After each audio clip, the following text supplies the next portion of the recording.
Gold, trusted gold buyers. మీరు తాకట్టు పెట్టిన బంగారాన్ని విడిపించి ఈ రోజు ఉన్న మార్కెట్ ధరకు కొనబడను. మరి ఇప్పుడు మన సినిమా రిలీజ్ ఎలా సార్? పోనీ మనం వేరే డిస్ట్రిబ్యూటర్ తో ఎవరితో మాట్లాడితే? ఆ ఒంటి కన్ను గవర్రాజు కొనలేదంటే మన సినిమా వేరే డిస్ట్రిబ్యూటర్ ఎవడు కొనడయ్యా. కేవీ రెడ్డి గారు, బిఎన్ రెడ్డి గారి కాలంలో ఇలాంటి నమ్మక ద్రోహాలు వెన్నుపోట్లు ఉండేవి కాదు సార్. ఈ సినిమా రిలీజ్ అవ్వకపోతే ఎంత వర్క్ చేసినా వర్క్ వేస్ట్, టైం వేస్ట్. అండలమ్మ తల్లి, నీకు 100 కొబ్బరికాయలు కొడతాను. ఎలాగే ఈ సినిమాని రిలీజ్ చేయమ్మా. సార్ మనం ఇప్పుడు ఏం చేయాలి సార్? ఆ డేటాబేస్ గడే గతి. బాగా ఆలోచించిన తర్వాత ఆ ఒంటి కన్ను గవర్రాజు కంటే ఈ సినిమా రిలీజ్ చేయడానికి మీరే కరెక్ట్ అనిపించి ఈ సినిమా మీకే ఇద్దామని డిసైడ్ చేశాను.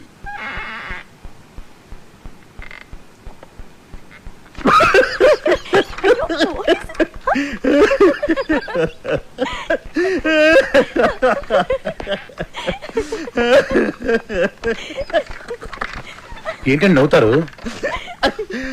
చెప్పండి సార్. అరే నవ్వుతారేంటండి? ఒంటి కన్ను గవర్రాజు మీ సినిమా కొనకుండా చెక్అవుట్ అయిపోయాడని ముందే మాకు ఇన్ఫర్మేషన్ వచ్చింది.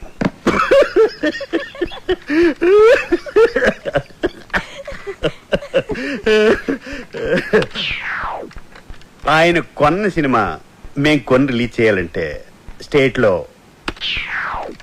70%, ఓవర్సీస్ లో 80% షేర్ మాకు కావాలి. ఇది నిజంగా blackmail sir. This is blackmail. Cinema అంటేనే చీటింగ్. రిలీజ్కి ముందు తీసేవాడిని చీట్ చేస్తారు, రిలీజ్ అయ్యాక చూసేవాడిని చీట్ చేస్తారు.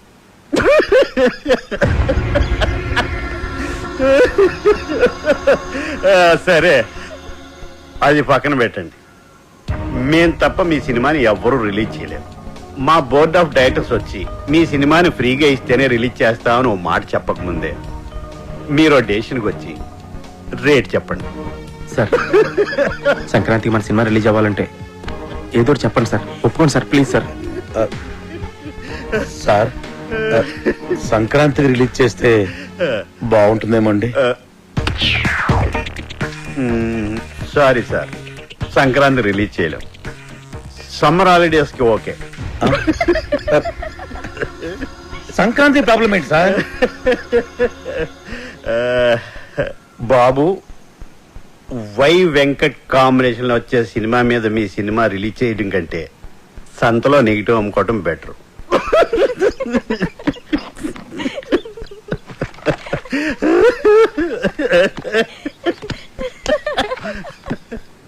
నా సినిమా రిలీజ్ డేట్ ఫిక్స్ చేయడానికి డేటాబేస్ కడేవాడు.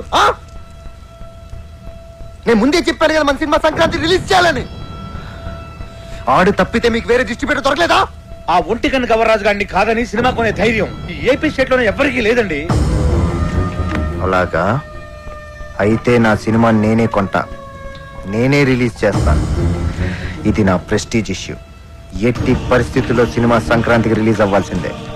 లేకపోతే ఆ బాబుగాడి సినిమాకి భయపడి పారిపోయానని చెప్పి నా ఫ్యాన్స్ కోపం వస్తుంది. సమస్యే లేదు, సినిమా రిలీజ్ చేస్తా. ఓం నమ శివాయ. వావ్, బాగుంది, చాలా బాగుంది. ఆ కేటీ గారు సినిమా రిలీజ్ చేస్తాడు.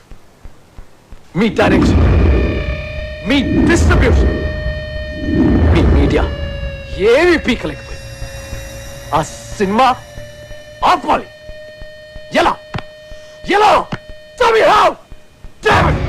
అప్పల్రా సినిమా నెగిటివ్ ని తగలెట్టేస్తే. అయ్యో సీరియస్? అదంత ఈజీనా? సినిమాను తీయడం ప్రాణం పోయడం కష్టం. తీసిన సినిమాను తగలేయడం ప్రాణం తీసినంత తీసి. నెగిటివ్ యారుళ్ళా? ల్యాబుళ్ళా?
వచ్చేసారు అన్న. నమస్తే అన్న. రింగ్ రోడ్డు కాడ పాట చూపిస్తానన్నావని మా వాళ్ళని తీసుకొచ్చి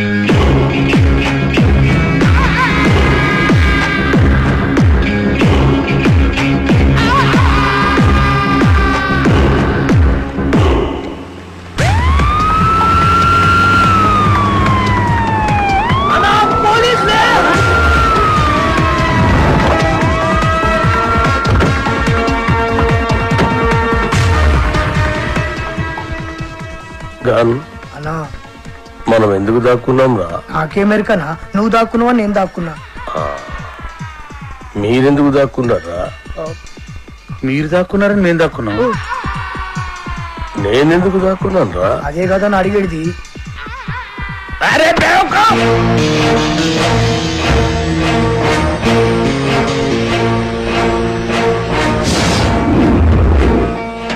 అందరూ వచ్చారు. రింగ్ రోడ్ సాంగ్ త్వరగా వచ్చేయండి.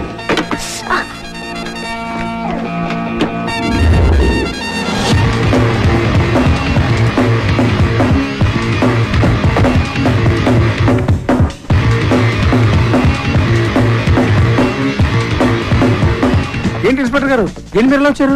గూండాలనే సినిమా చూస్తున్నారని గూండాల కోపం వచ్చి ఆ నెగటివ్ తగలబెట్టేస్తామని బెదిరింపు కాల్సి వస్తే చెక్ చేయడానికి వచ్చాం.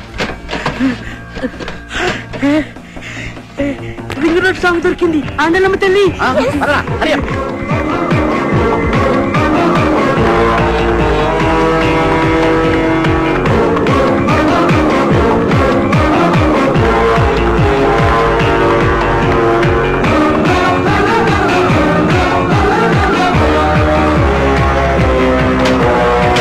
ఈ రింగ్ రోడ్ కాడ సాంగ్ తో బాబు గారి కెరియర్ ఫినిష్.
అసలు మీరు ఎందుకు పరిగెత్తున్నారన్నా?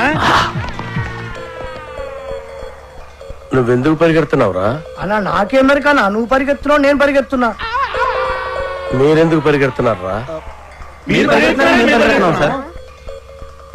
మరి నేనెందుకు పరిగెడుతున్నాను? ఏ కాదని అడిగడిది.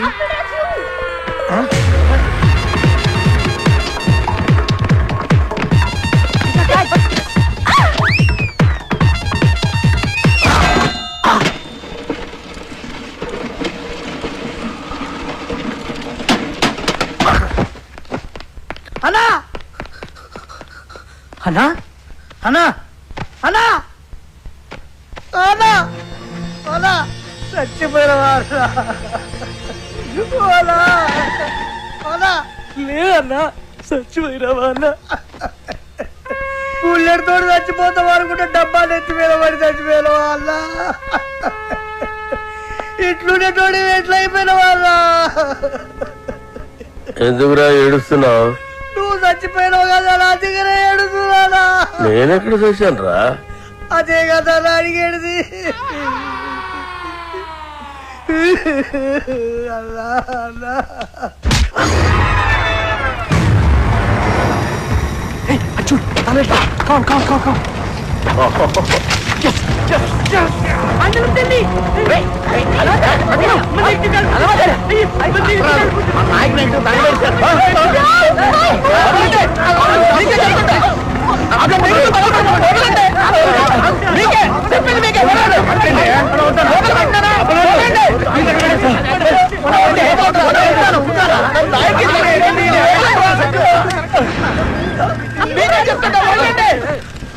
నా నాయకి సినిమా తగలబెట్టేశారు. అరే ఇది మీ నాయక సినిమా నెగిటివ్ కాదండి బాబు. రామ్ గోపాలవరం తీసిన కథ, స్క్రీన్ ప్లే, దర్శకత్వం అప్పలరాజు నెగిటివ్.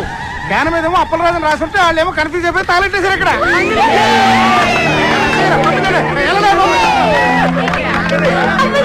అప్పలరాజు సినిమా ఇది తగలెట్టింది నాయకి సినిమా కదా, అప్పలరాజు అని వేరే సినిమానా? ఓ బ్లడీ షిట్! ఏంటి కొంచెం కూడా బుద్ధి లేదా? సరిగ్గా చూసుకోవచ్చుగా. కదా స్క్రీన్ ప్లే దర్శకత్వం అప్పలరాజు రాసుంటే ఎవరి సినిమాలో ఎందుకు అనుకుంటాం? ఇప్పుడు ఆ సినిమాని ఆపడానికి చేసిన అన్ని ప్రయత్నాలు తప్పాయి. ఇప్పుడు ఆ బాక్స్ ఆఫీస్ దేవుడే కాపాడాలి. బాక్స్ ఆఫీస్ దేవుడా ప్లీజ్.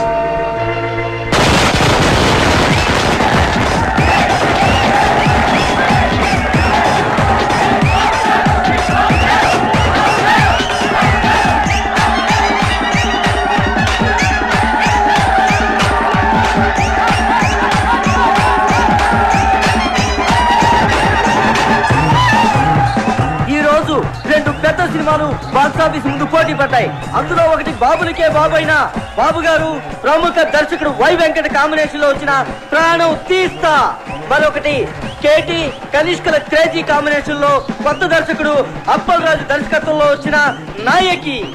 మరి రెండు సినిమాల భవిష్యత్తు ఏ విధంగా ఉండబోతుంది అనేది మరి కొద్దిసేపట్లో మనం తెలుసుకోబోతున్నాం. ఈ రెండు సినిమాల గురించి ముందుగా క్రిటిక్స్ ఒపీనియన్స్ తెలుసుకుందాం. బాబు గారు వై వెంకట్ల కాంబినేషన్ లో వచ్చిన ప్రాణం తీస్తా సినిమా సూపర్ డూపర్ హిట్. ఇది వరకున్న బాక్స్ ఆఫీస్ రికార్డులన్నింటినీ ఈ సినిమా బద్దలు కొట్టే పరిస్థితి కనిపిస్తోంది. ఈ సినిమాలో బాబు గారు తల వెంట్రుకతో 900 మంది నరికి చంపే ఎపిసోడ్ ఈ సినిమాకే హైలైట్. కమర్షియల్ సినిమాలకే ఇదొక ట్రెండ్ సెట్టింగ్ సినిమా. ఈ సినిమాకి 4 స్టార్స్ ఇస్తాను. వై వెంకట్ గారి డైరెక్షన్, బాబు గారి నటన నెక్స్ట్ జనరేషన్ కూడా డామినేట్ చేస్తాయి. నేను ఈ సినిమాకి 4.5 స్టార్స్ ఇస్తున్నాను. ఇకపై తెలుగు సినిమా చరిత్రని బిఫోర్ ప్రాణం తీస్తా, ఆఫ్టర్ ప్రాణం తీస్తాగా డివైడ్ చేయొచ్చు. ఈ సినిమాకి నేను 5 స్టార్స్ ఇస్తాను. ఇవి కూడా సరిపోవు, కానీ ఇవ్వడానికి నా దగ్గర అంతకు మించి స్టార్స్ లేవు. Thank you sir. ప్రాణం తీస్తా సినిమా గురించి మీ ఒపీనియన్స్ తెలియజేసినందుకు. మరి నాయకిని ఎవరైనా సినిమా అంటే అది సినిమా అన్న పదానికే అవమానం. కెమెరా కనిపెట్టినప్పటి నుంచి ప్రపంచంలో ఏ లాంగ్వేజ్ లోని ఇంత చెత్త సినిమా రాలేదు. ఈ సినిమాని డైరెక్టర్ ఎందుకు తీశాడో, ఇంత చెత్త సినిమాలో కనిష్క, కేటీ లాంటి స్టార్స్ ఎందుకు యాక్ట్ చేశారో మనకర్థం కాదు. నాయకి సినిమా చూస్తున్నంత సేపు తలనొప్పి. జండుబాంబ్ కంపెనీ వాళ్ళు తమ సేల్స్ పెంచుకోవడానికి చేసిన కుట్రలో భాగమే ఈ సినిమా అని నా ఫీలింగ్. ఈ సినిమాలో హీరో ఓ సిచ్యువేషన్ లో ఆత్మహత్య చేసుకుని చచ్చిపోతే బాగుంటుంది అనిపిస్తుంది. కానీ అంతలోనే హీరో ఐటెం గారితో కలిసి పాట పాడుతూ ఉంటాడు. అబ్బే లాజిక్ లేదు. ఈ సినిమాలో రెహమాన్ శర్మ చేసిన పాటల కంటే ట్రైన్ లో అడుక్కునే వాళ్ళ పాటలు బాగుంటాయి. ఎవడో శ్రీశైలం అంట, వాడు రాసిన లిరిక్స్ కి అర్థం వాడికన్నా అర్థం అవుతుందో లేదో. ఒక పల్లవి లేదు, ఒక చరణం లేదు. నాయకి అని పేరు పెట్టినందుకు శ్రీజాతికి అవమానం. కేటీకి విలన్ వేషాలు వేసుకోవాల్సిందే. సినిమాని ఎలా తీయకూడదు అనే దానికి ఎగ్జాంపుల్ గా ఈ నాయకి సినిమాని ఫిల్మ్ ఇన్స్టిట్యూట్ కోర్సుల్లో పెట్టే అవకాశం ఉంది. ఈ సినిమాని టికెట్ లేకుండా ఫ్రీగా షో చూపించిన జనం థియేటర్ కి రారని ఒక అంచనా. ఈ సినిమా చూసిన వాళ్ళకి టైం వేస్ట్, తీసిన వాళ్ళకి డబ్బులు వేస్ట్, యాక్ట్ చేసిన వాళ్ళకి డేట్స్ వేస్ట్, టోటల్ గా ఈ డైరెక్టరే వేస్ట్. అప్పలరాజు తిరిగి అమలాపురం వెళ్ళిపోవడం తప్ప వేరే దారే లేదు. నా రేటింగ్ 1.5. నేను ఒక్క స్టార్ ఇస్తా. నేను 1/2 స్టార్ ఇస్తాను. నేను ఈ సినిమాకు స్టార్స్ ఇవ్వను. అరా ఈ సినిమాకి స్టార్సా?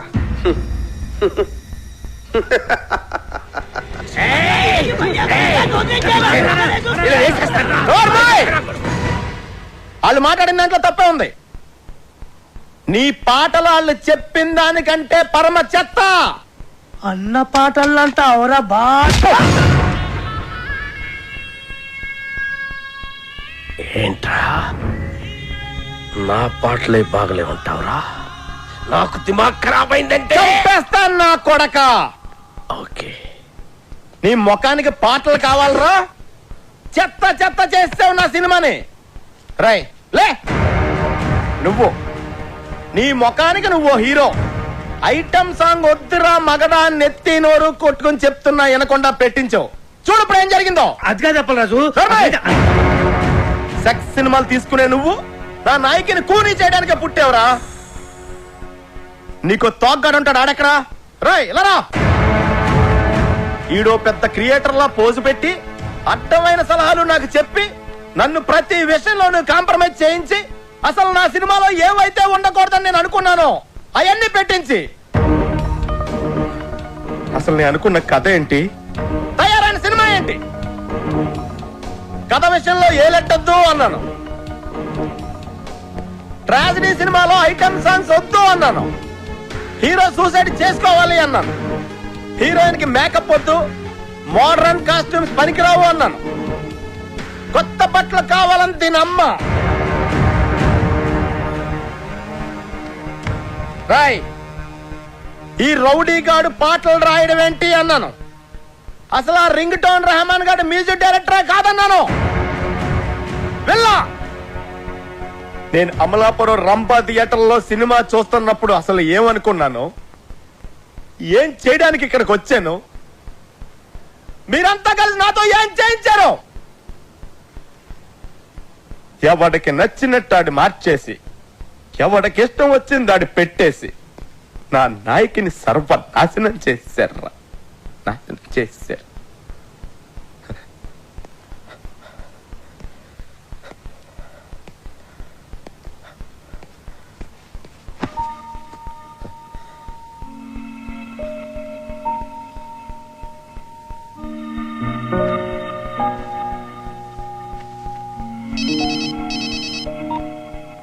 హలో రాఖీ గారు, కంగ్రాట్స్. మీ సినిమా సూపర్ డూపర్ హిట్. బాబు గారు యాక్ట్ చేసిన ప్రాణం తీస్తా డిజాస్టర్. దానికి షోకి కలెక్షన్లు పడిపోతున్నాయంట. మన సినిమాకి షోకి కలెక్షన్లు పెరిగిపోతున్నాయట. బ్లాక్ లో మన సినిమా టికెట్ 1000 రూపాయలకి కూడా దొరకటం లేదట. రిపీట్ ఆడియన్స్, జనం గోల, కేకలు, అరుపులు. ఏమండి, మేము అసలే డల్ మూడ్ లో ఉంటే మధ్యలో మీ జోక్స్ ఏంటండి? జోక్ ఏంటండి? మీరు టీవీ పెట్టుకోండి, మీకే తెలుస్తుంది.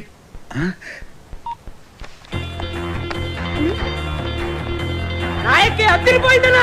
నాయకి 100, నాయకి 200, సిల్వర్ జూబ్లీ సినిమా. గత 10 సంవత్సరాల్లో నాయకి లాంటి సినిమా రాలేదు. కేటీఆర్ యాక్టింగ్ అదిరిపోయింది అన్నా. కేటా సూపర్. నాయకి కేక కనిష్క యాక్టింగ్ సూపర్ హిట్. ఏం నటించిందన్నా, సూపర్ హిట్. ఆయన ఎవరో కొత్త రైటర్ శ్రీశైలం అన్న రాసిన సాంగ్స్ అదిరిపోయింది. సూపర్ సూపర్ అప్పల్ రాజు డైరెక్షన్ సూపర్ కాదు, సూపర్ డూపర్. ఈ డైరెక్షన్ సూపర్ అంటే ఈ సినిమాలో రెహమాన్ సర్మన్ చూసి ఏ రెహమాన్ నేర్చుకోవాలి. 10 సంవత్సరాలుగా రింగ్ రోడ్డు లాంటి పాట రానేలేదు. రింగ్ రోడ్డు కాడ పోసి రంగనాయకి. ఐటమ్ సాంగ్ ఉంటేనే సినిమా సూపర్ డూపర్ హిట్ అవుతుందని చెప్పానా? నేను మోడర్న్ డ్రెస్ వేస్తేనే జనం చూస్తారని చెప్పానా? రింగ్ రోడ్ సాంగ్ చెప్పానా? సిచ్యువేషన్ లేని సాంగ్ హిట్ అవుతుందని చెప్పానా? సినిమాకి లాజిక్ అక్కర్లేదని చెప్పానా? హీరో సూసైడ్ చేసుకోపోతేనే సినిమా సూపర్ హిట్ అవుతుందని చెప్పానా? ఆడియన్స్ కి బార్ డాన్స్ లే కరెక్ట్ అని చెప్పలే? కొత్త రకం స్క్రీన్ ప్లే వద్దని చెప్పానా? ఆంగ్లం తెలుగు సినిమా చేస్తారని చెప్పాను కదా సార్. నాకు నచ్చితేనే హిట్ అని చెప్పానా? చెప్పావు. నేనేం చెప్పలేదే.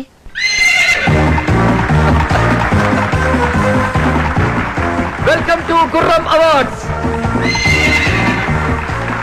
సంచలనాత్మక విజయం సాధించిన అప్పల్ రాజు గారి నాయకి సినిమా ఈ ఏడాది గుర్రం అవార్డ్స్ ని మొత్తం డామినేట్ చేయబోతోందని నేను చెప్తే మీరెవ్వరూ ఆశ్చర్యపోరని నాకు తెలుసు. మంచి సినిమా తీయాలనే తపన తప్ప మరేమీ ఆలోచించని రాఖీ గారికి ద బెస్ట్ ప్రొడ్యూసర్ అవార్డ్.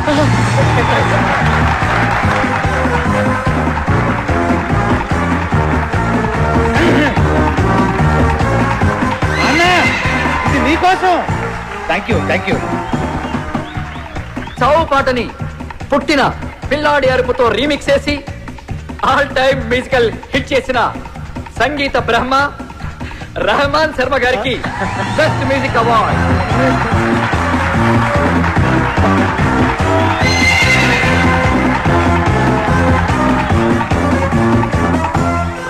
మొదటిసారి పెన్ను పట్టుకుని తన పాటలతో మహాగీత రచయితల్ని మట్టి కరిపించిన శ్రీశైలం అన్న డైనమిక్ లిరిక్ రైటర్, రేపటి సినీ పాటల కేర్ ఆఫ్ అడ్రస్ శ్రీశైలం అన్నకి ఉత్తమ పాటల రచయిత అవార్డ్. రింగు రోడ్డు కాడ రంగనాయకి అనే పాటకి ఈ అవార్డ్.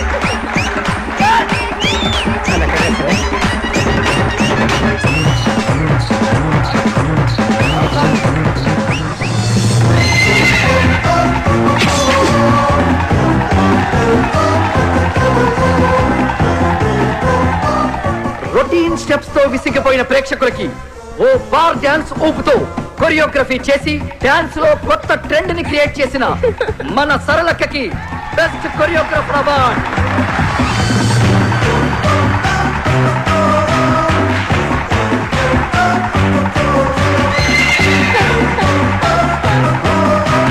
Thank you సరళక్క.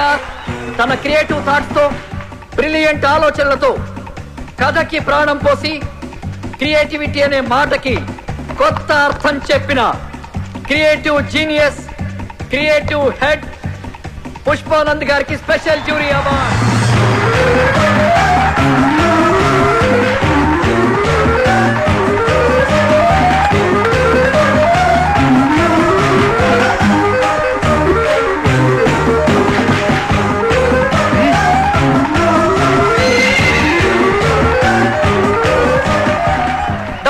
కేటీ గారు ఎరగదీసి చేసిన క్యారెక్టర్ గాను ఏమాత్రం కన్సిస్టెన్సీ తగ్గకుండా పర్ఫెక్ట్ గా పర్ఫార్మ్ చేసినందుకు గాను ఈ మేటి బెస్ట్ పర్ఫార్మెన్స్ అవార్డ్ కేటీ గారికి. కేటీ గారు please welcome to the dance.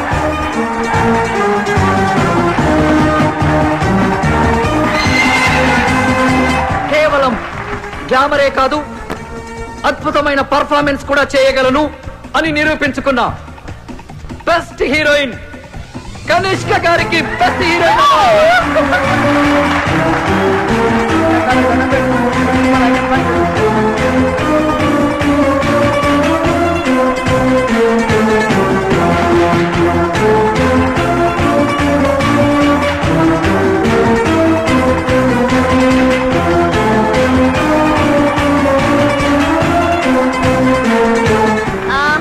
Very thanks to my co-star Katie. Thank you so much. Thank you Kanishka. Final గా మనందరం ఎదురు చూస్తున్న best director award.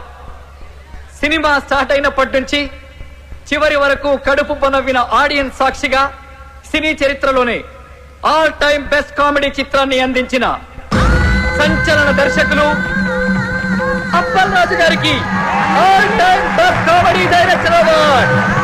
Best comedy director Appal Raju గారికి స్వాగతం, సుస్వాగతం. And for more videos, Please subscribe to iDream. Please subscribe to iDream. Please subscribe iDream. And please subscribe to iDream. For more videos, subscribe to iDream. please like, share and subscribe to the channel. Congratulations, iDream. Subscribe to iDream. Subscribe to iDream. So subscribe to iDream Media. iDream ki iDream team andarki huge congratulations. Please subscribe iDream Media. Please subscribe to iDream. Subscribe iDream. Please subscribe to iDream.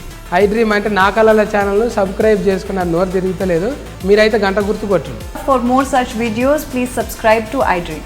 Subscribe to iDream. Please subscribe to iDream. Please subscribe iDream Media. Please do subscribe to iDream. Please subscribe to iDream Media. For best entertainment and information, please subscribe iDream. And don't forget to subscribe to iDream.